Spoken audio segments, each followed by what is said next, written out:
سورة واي قريشي دا دبتو قدي ربين قريشي قدي بسم الله الرحمن الرحيم جنة قرانا لإلاف قريشين سوران تنيفي سوران دراسو وجديمتي جان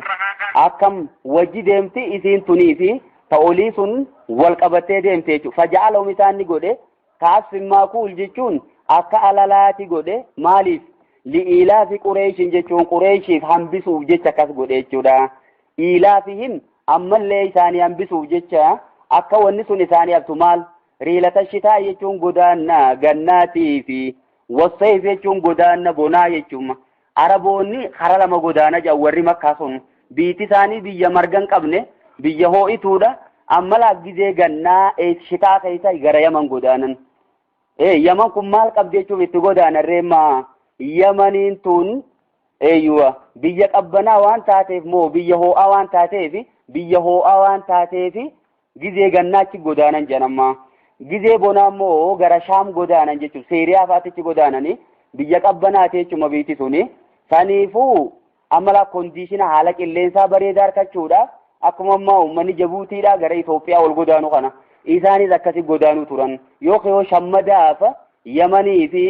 Shaamitichi deemuu turan jechuudha kana rabbiin isaanii hambisuuf jecha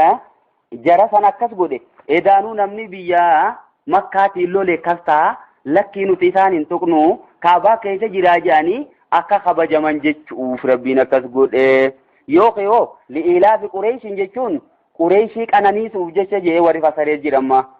yaani ni'matan alayhim jechuun Qureeshii qananiisuuf jecha ilaafi miya ammallee isaan qananiisuuf jecha dubbii gajjabeeyte riilata shitaa wasee jechuun godaanna gannaatii fi kabonaa kanaan isaan qananiisuudhaaf jecha rabbiin akkas godhe jenna faja'alahum itti rarraafneeti gaammayi yoo feete immoo asiin dura rarraasuu dandeessaa jedhan li'ilaafi Qureeshii waan barsiiseef ilaafiin jechuun ammallee waan isaan barsiiseef ilaafiin kunii ka baay'ee qaba ulfaa jechuun wanta akka sibira beekamtuu taatee fudhatama qabaachuu jechuudha ilaafi mu'allafati quluubu moggaa jiru warra qalbiin isaanii gara amantiitti gamana fidamtee madaqsu jechuu kasemi amantii wajjin isaan kana wal barsiisu jechuudha amantiin teenya bareedu jettee gamana fidu saniifuu chirraa dhufe li'ilaafi Qureeshiin jechuun Qureeshii barsiisuuf jecha ilaafi mammallee waan barsiiseef riilata shitaa wasfeefi godaanna gannaatii fi kabonaa kana waan barsiiseef godhii guddoo biraa qabaa fal yaabudu waa gabbaranii jennee asittis rarraasuu dandeenya yoo feete immoo suuraa kuttee wajji wal jala oofta rabbaa jalbeeyte jechuun rabbii mana kanaa san gooftaa mana Ka'abaa kana eeyyuu haa gabbaranii kaabaan tun keessa jiraachuutu baay'ee kabajaa isaanii kenne alladhii axaamahum rabbiin sunuu kaisaan nyaachise min juu'in jechuun beelarraa kaisaan nyaachise minii tana maanaa ba'adaa godhuu dandeenyaa jedhan eega beelaatii biitti isaanii tun biyya abaar turte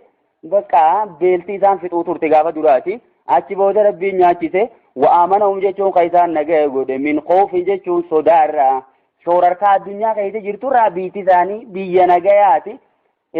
ويتخطف الناس من حولهم جبر ربنا سورة بلا خيزتي خنمني إسام موقع كان بورمو بيا مكة خيزنا من نجاو مان جراته شورا بيتمان بيا نجاتون تنو وان بدورا